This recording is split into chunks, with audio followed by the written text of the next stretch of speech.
personally, I believe that the English language, human language in general, is just too small, too weak to really hold the multiplicity of the human experience. Mm. Human beings are incredibly faceted things, Yeah. which means that, a word was never going to be able to encapsulate all of what you are. And sexuality, particularly, was is always like a moving target for so many of us. And it evolves as we evolve, it grows as we grow. Um, we oftentimes will find ourselves choosing labels at different points in our lives that describe where we're at then.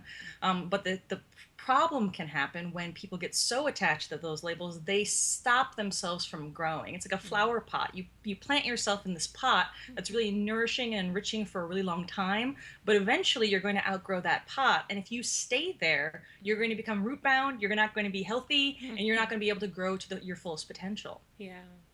Yeah, that's the this concept of labels being simultaneously freeing and finding community, but also potentially holding us back. I think that second part is where a lot of people get a little bit lost in, this has been my identity for so long. I've been a straight married mom for so long. What does it mean if I question that? Or, I've been this prominent leader in the queer community for so long, and now, I'm kind of feeling pulled in a different direction. And so I love how, you're really talking about this multifaceted, kind of aspect to humanity where we have to allow ourselves to get kind of curious around those places that start to feel scary, I think. Mm-hmm. Yeah.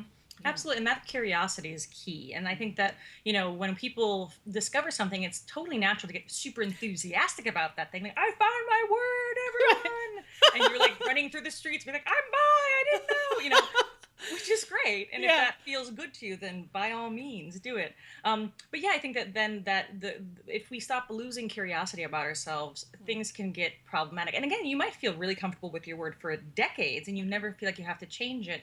The only problem comes when, if there is something that comes into your life that encourages you to reassess, but you refuse that curiosity, Yeah. that's where you can do damage to yourself. That's where it can hurt Mm-hmm. because you start clinging to the word as though the word is more powerful than you.